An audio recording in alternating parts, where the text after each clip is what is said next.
Running! 101, shot 3, take low. Action!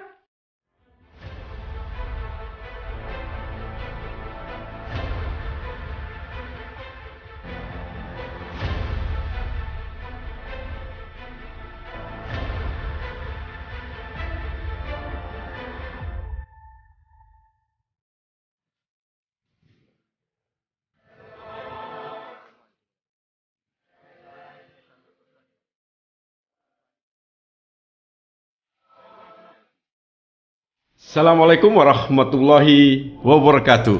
Cakap, jangan tak cakap. Pancasila adalah dasar negara kita. Pancasila merasuki dalam kehidupan berbangsa dan bernegara, dan hampir dapat dipastikan Pancasila sangat diketahui oleh seluruh masyarakat Indonesia. Pancasila tidak akan berubah sepanjang Indonesia tetap ada di bumi pertiwi. Tetapi tiba-tiba Pancasila menjadi pembicaraan dan malah menjadi sebutan yang kontroversi bila mana ia diturunkan menjadi sebuah undang-undang. Majelis Ulama Indonesia bergerak dan ingin memastikan bahwa rancangan undang-undang haluan ideologi Pancasila harus ditolak. Hari ini saya beruntung karena saya bersama Ustadz Haji Bahtiar LCMA yang menjadi salah satu komisi fatwa baik di Kota Batam maupun di Provinsi Kepulauan Riau. Assalamualaikum Ustaz. Waalaikumsalam warahmatullahi wabarakatuh. Senang bersama Ustaz karena senyum Ustaz ini membuat Indonesia adem, Allahu Akbar, nyaman, aman, dan Pancasila terus bertahta di Indonesia. Harapan kita begitu. Amin ya rabbal alamin. Tentu sebagai salah satu orang yang berada di Komisi Fatwa Majelis Ulama Indonesia, sangat memahami adanya maklumat dari Majelis Ulama Indonesia tentang rancangan undang-undang yang kita kenal sebagai pembinaan haluan ideologi Pancasila. Abang bisa sampaikan beberapa hal mungkin yang dipahami dari turunan Majelis Ulama itu kepada Majelis Ulama Provinsi maupun Kota Batam. Ya. Bismillahirrahmanirrahim. Assalamualaikum warahmatullahi wabarakatuh. Waalaikumsalam warahmatullahi wabarakatuh. Alhamdulillah wa syukrulillah wa la hawla wa la quwwata illa billah. Asyhadu an la ilaha illallah wahdahu la syarikalah wa asyhadu anna Muhammadan abduhu wa rasuluh man la nabiyya ba'dah, amma ba'd. Betul Bang Hardi, ya, bahwa sesungguhnya Pancasila ini merupakan ideologi bangsa, dasar negara, kesepahaman semua etnik yang ada di dalam negara Indonesia, bahwa inilah yang telah dirumuskan oleh para pendahulu kita, ya, terutama tentu yang banyak berperan di sini tanpa kita nafikan yang lain, karena mayoritas penduduk Indonesia ini adalah umat Islam, tentu yang banyak berperan adalah umat Islam. Benar. Nah, dan itu adalah para ulama kita. Jadi dari sisi keagamaan, keislaman, dan saya sebagai Komisi Fatwa Majelis Ulama Indonesia, ini jangan diotak-atik lagi. Ini sudah jelas. Inilah titik temu kita. Titik temu kita semua etnis yang ada di Indonesia ini, semua ragam suku, semua ragam umat beragama yang ada di Indonesia. Maka muncullah intisarinya ada dalam 5 sila itu. Nah, sekarang RUU, saya lebih setuju Bang mau menyebut dia itu RUU HIP. HIP. Nah, kalau HIP kan nanti kan ini, kalau HIP kan kita langsung terbayang tuh ada satu penyakit yang mematikan. Atau bisa juga hip hip hura hura. Lagunya Chris, almarhum Chris. Nah, itu pandai-pandai abang itu. Iya. Terus jadi ya, itu berbahaya sekali. Jadi dengan munculnya RUU HIP ini atau HIP ini, seperti abang katakan, itu sudah mengkerdilkan Pancasila itu sendiri, ya. Apalagi kalau kita baca di pasal 7-nya itu, dari 5 jadi 3, dari 3 menjadi 1. Lalu letak ideologinya mana? yang Ekasila diperas menjadi Trisila diperas menjadi Ekasila, di mana Ekasila itu adalah gotong royong. Gotong royong. Lalu letak ideologinya mana? Sesungguhnya ideologi itu tergambar pada masing-masing poin dari Pancasila itu. Di 5 sila itu. 5 sila itu. Nah, oleh karena itu ada yang saya katakan tadi rapat khusus, mungkin malah boleh dikatakan rapat darurat di Majelis Ulama Indonesia. Kenapa sejauh itu Majelis Ulama bergerak dengan cepat? Dalam arti kepentingan besar apa yang ingin Ustadz sampaikan ke kita itu bisa terjadi? Nah, jadi di sini pertama memang kita berharap ya dari anggota dewan kita yang ada Di DPR. ya. Tapi nampaknya hampir mayoritas mereka itu yang mendukung itu. Nah, akhirnya kita bergerak. Kenapa? Karena ini akan mengerongrong ideologi bangsa kita ini, gitu loh. Jadi di situ kita melihat dari poin-poin itu tadi dari yang 5 menjadi 3 menjadi 1, ya. Nah, di situ kita lihat ini ada upaya pengaburan ideologi bangsa kita ini.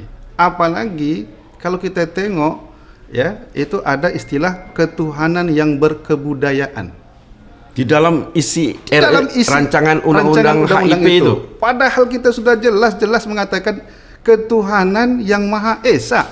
Itu kan Benar. tauhid. Sekarang dibuat pula, dikaburkan lagi ketuhanan yang berkebudayaan. Ini kan multitafsir. Apa maksudnya? Apakah budaya ini yang mau dijadikan hal-hal yang menjurus pada ketuhanan? Artinya semua budaya itu nanti bisa kita bawakan kepada agama dan begitu kan, artinya ada hal-hal yang mengaburkan gitu loh, Yang membuat orang berpikir lain. Atau mungkin nanti masuk celah-celah yang lain, padahal kita sudah tegas kul huwallahu ahad. Jadi tauhid tak usah kita taati lagi. Makanya kita ini sudah sepakat di sini dan sudah berpuluh-puluh tahun. Kok tiba-tiba ketika kita dalam masa Covid begini, kita terbatas untuk bergerak keluar, ya, kita mungkin terbatas untuk memantau dan segala macamnya. Kok tiba-tiba ada muncul ini ada apa? Nah, ditambah lagi semakin mempertegas akan kecurigaan. Mohon maaf, saya mungkin bahasa bukan kecurigaan, curiga nanti zon pula kan? Ya. Mungkin lebih kewaspadaan kita. Loh, kok tidak dimasukkan ke dalam poin-poin dalam rancangan undang-undang itu TAP MPRS yang berbicara tentang anti komunis, anti hal-hal ideologi yang lain. Ya, TAP MPRS nomor 25 MPRS tahun 1966. 66 gitu Bang. Yang tentang pembubaran Partai Komunis Indonesia, Iya. kemudian larangan setiap kegiatan untuk menyebarkan atau mengembangkan paham ajaran komunisme, Marxisme dan Leninisme. Iya. Maksudnya tidak ada di konsideran. Tidak ada dalam situ. Lupa mungkin Bang. Lupa. Itulah. Kita ini kan masalah yang penting-penting ini. Masa semua ada 500 lebih lupa pula? Semua partai semua anggota partai situ ada 500 lebih. Kok bisa lupa pula? Tapi kalau sih lihat prosesnya, setelah itu ada yang mengingatkan dari partai sendiri Gitu. bahwa kita tidak memasukkan di TAP MPR itu sebagai salah satu bunyi konsideran. Terlepas daripada itu, apakah dengan undang-undang ini bisa menimbulkan PKI baru misalkan? Nah, itu kan yang harus kita juga membayangkan. Betul. Dalam bayangan Ustadz itu bagaimana kira-kira? Setidaknya di sini membuka celah. Ya. Kenapa sesuatu yang sudah aman, nyaman, tenang, bahkan kita sudah bentuk badan BPIP gitu ya, yang mengurusin masalah Pancasila, harusnya malah memperkuat, mempertegas, ya, menguatkan. Tapi kenapa mereka malah bukan di situ? Kenapa malah kita dibawa kepada?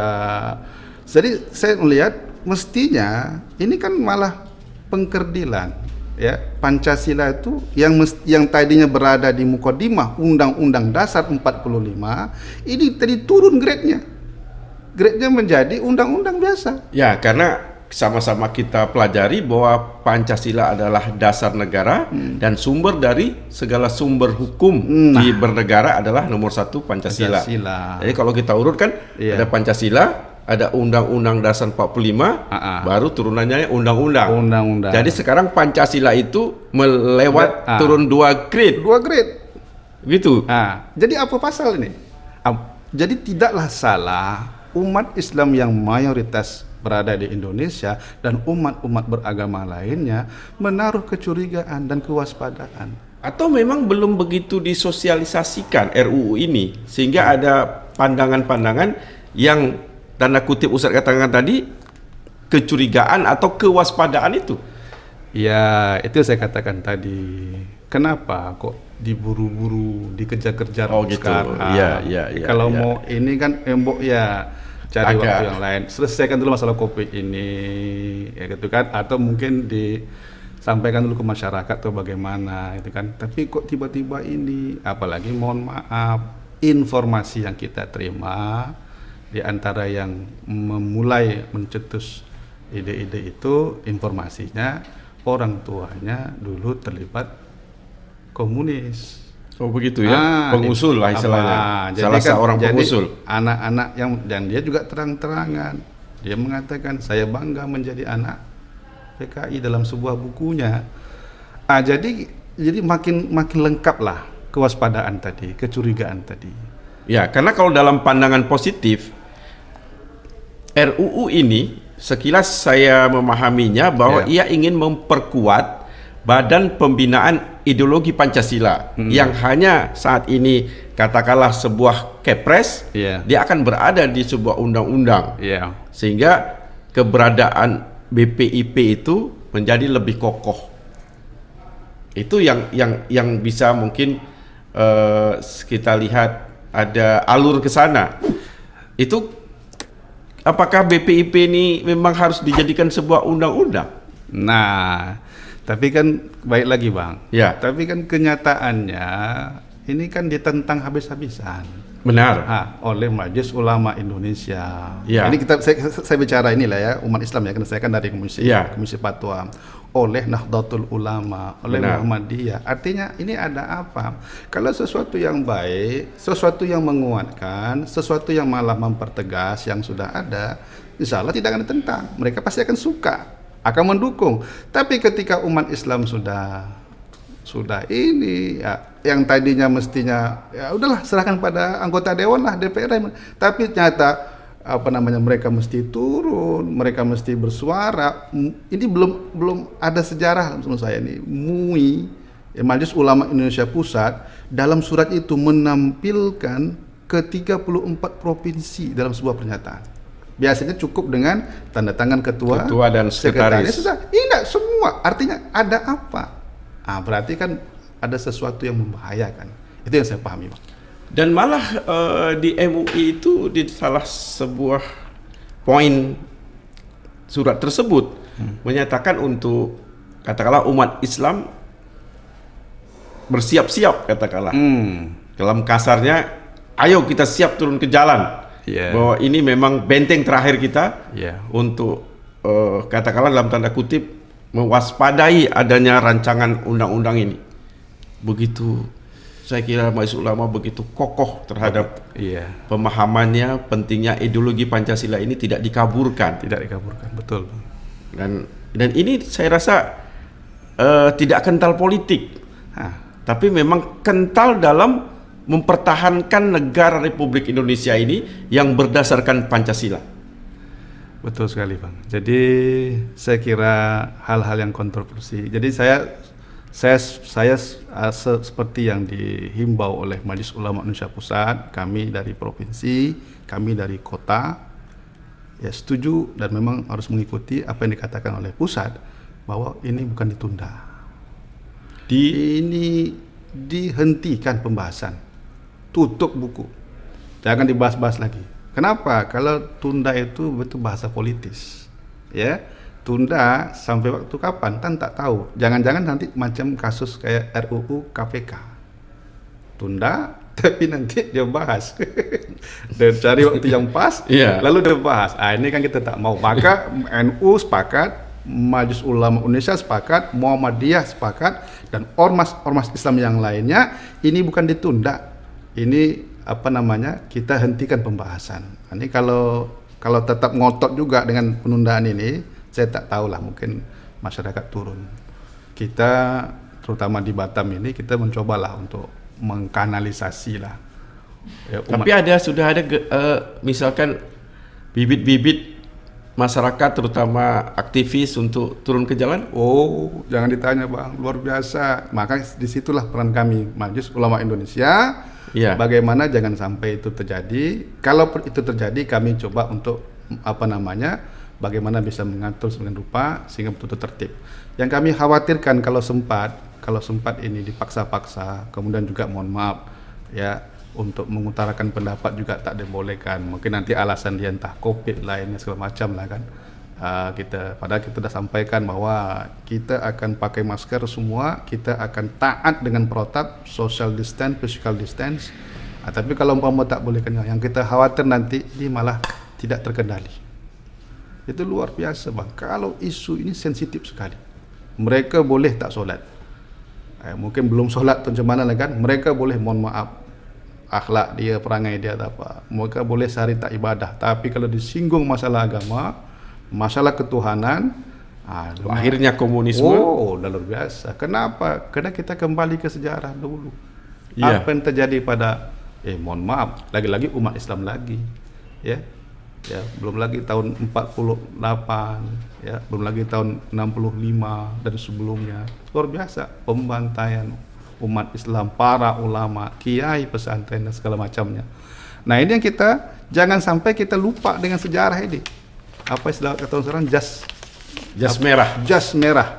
Jangan sekali-kali melupakan sejarah. Iya. Nah, ini juga berusaha dikaburkan, ya, bahkan berusaha dihilangkan. Apa buktinya? Ini mohon maaf, kalau dahulu kita tanggal 30 September itu kita selalu menonton itu Bang. Kan selalu diputarkan di TVRI itu film tentang G30 SPKI. Sekarang macam mana?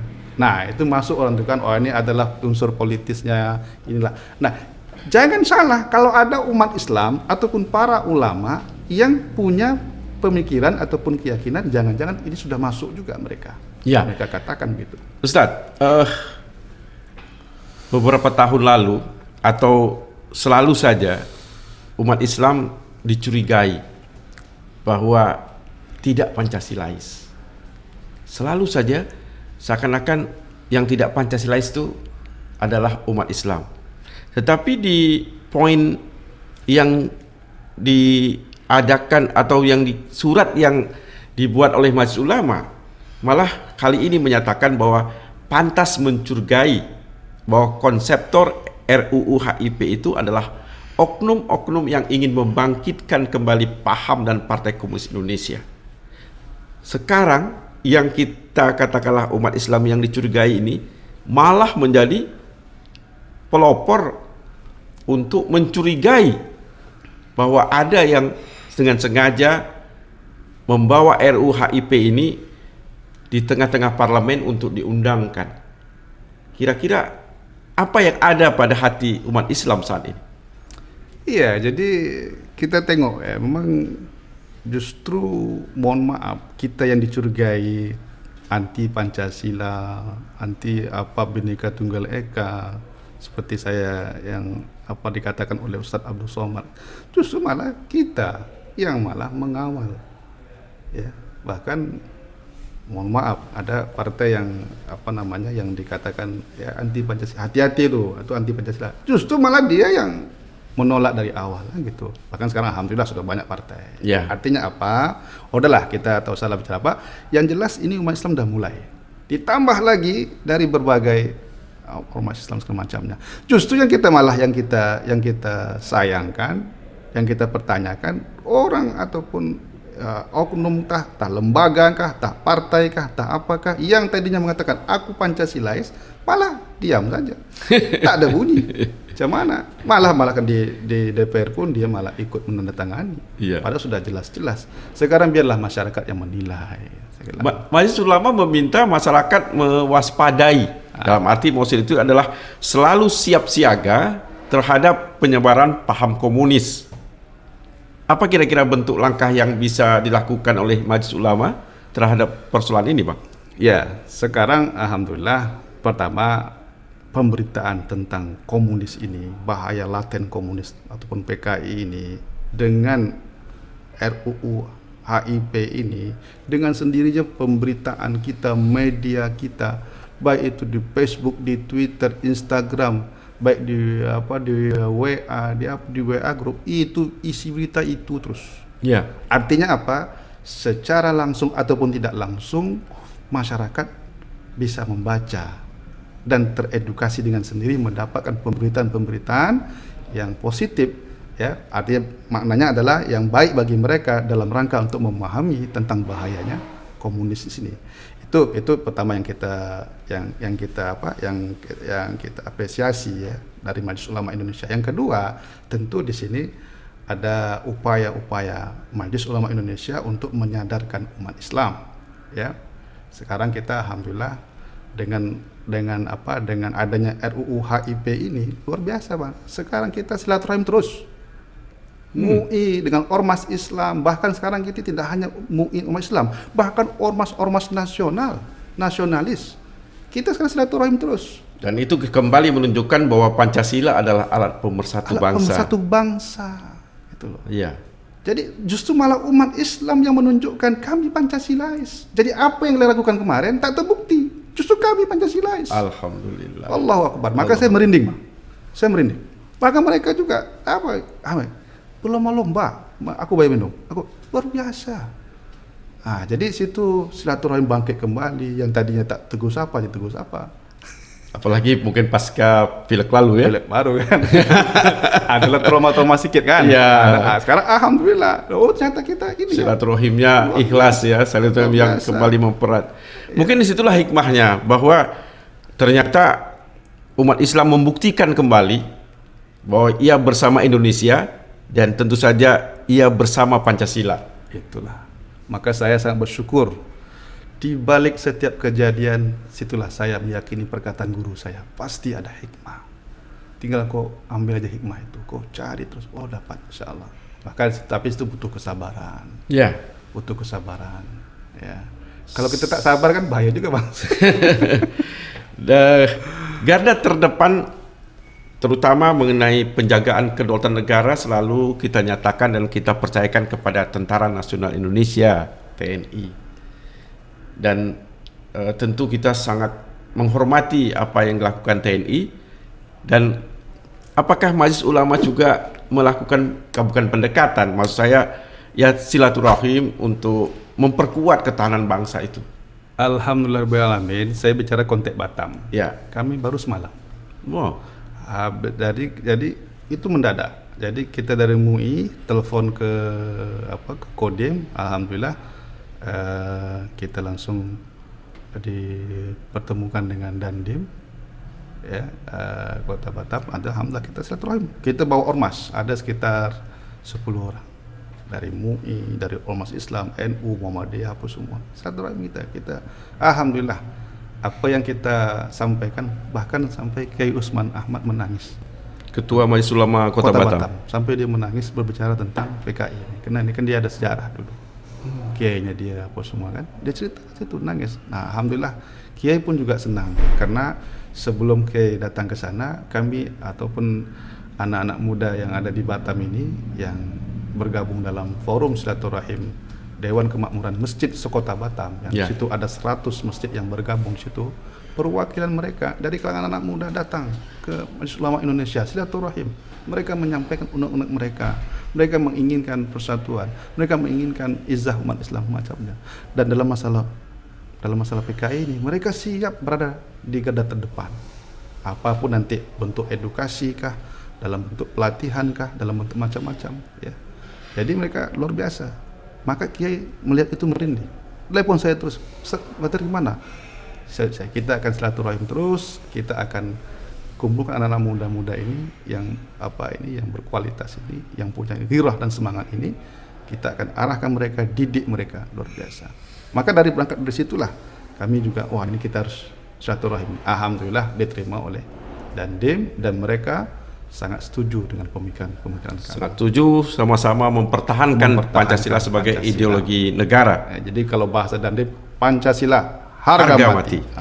Nah, kalau demikian berarti tidak jadi kalimat akhir dari maklumat itu bahwa pimpinan Majelis Ulama Pusat dan segenap pimpinan Majelis Ulama Provinsi Indonesia mengimbau umat Islam untuk agar bangkit dan bersatu secara konstitusi, dalam arti kasarnya turun ke jalan. Tidak jadi, Bang? Oh, kalau turun ke jalan barangkali juga ada makna yang lain. Oh, gitu dalam ya? pengertian ini semangat ini tetap harus berkobar. Nah, semangat apa? Semangat untuk menjaga Pancasila. Sila harus ditunjukkan. Itu cakap aja orang Islam itu apa aja tak ada. Ternyata tak cakap. Kita turun dan kita disiplin menggunakan protap, pakai masker. Kita tunjukkan bahwa di tengah keterbatasan kita, kalian jangan macam-macam. Kami peduli dengan negara ini. Kami peduli dengan bangsa ini. Kami peduli dengan agama ini. Jangan coba-coba dirubah. Dasar negara, ideologi bangsa, itulah Pancasila. Luar Jangan biasa. direduksi dari biasa. panca menjadi apa? Menjadi Trisila dan dari menjadi Ekasila. Jangan sampai. Itu upaya pengaburan. Titik. Itu kata mereka, Bang. Saya menyampaikan sini aja. Itu Luar biasa. Kalau begitu, Ustadz, tentu pembicaraan Pancasila ini akan terus ada di bumi Indonesia. Selagi Indonesia ada, disitulah Pancasila ada. Dan situlah yang dikatakan kita bersama bahwa Pancasila itu harga mati. Dan kita mati-matian untuk mempertahankan Pancasila sebagai ideologi negara. Dan hari ini negara berterima kasih karena Majelis Ulama sekarang berada di garda terdepan untuk mempertahankan Indonesia dari paham-paham komunis dan segala rongrongan yang membuat ideologi Pancasila itu menjadi kabur. Himbauan Ustadz terakhir? Ya, jadi Pancasila ini sebetulnya dia merupakan intisari. Kalau dalam konteks agama Islam, dia merupakan intisari dari ajaran Islam. Di situ ada tauhid, di situ ada akhlak, di situ ada ibadah, di situ ada persatuan. Maka sila pertama itu tauhid. Sila kedua itu adalah ada di situ akhlak, ya, kemanusiaan yang adil dan beradab. Ya, ada situ keadilan. Yang ketiga ada persatuan, ya. Yang keempat ada di situ bagaimana mekanisme umat Islam dalam mengambil keputusan, bahkan mungkin dalam masalah kepemimpinan dan yang lain-lain. Luar biasa. Tidak hanya sekedar dalam membahas masalah ibadah, tapi masalah kepemimpinan juga. Dan itu merupakan inti ajaran Islam. Dan bahkan ditutup lagi dengan keadilan sosial bagi seluruh rakyat Indonesia. Itu semuanya itu. Jadi 5. Jadi saya pernah mendengar langsung dari Syekhul Azhar bahwa dia sangat takjub dengan Pancasila kita ini. Dia bilang dalam bahasa Arab itu al-mabadi'ul khamsah, dasar-dasar atau 5 dasar negara. Ini semuanya sebetulnya ada dalam Islam. Jadi kalau kalian jaga ini, berarti kalian menjaga agama Islam. Allahu Akbar. Terima kasih, Bang. Terima kasih Ustadz Bahtiar, Ustadz yang selalu bersama kita dalam memperjuangkan ideologi Pancasila dan memperjuangkan tentu saja keumatan, terutama kebangkitan umat Islam. Pancasila, jangan tidak Pancasila. Tapi kalau cakap, jangan tak cakap. Wassalamualaikum warahmatullahi wabarakatuh. Waalaikumsalam warahmatullahi wabarakatuh.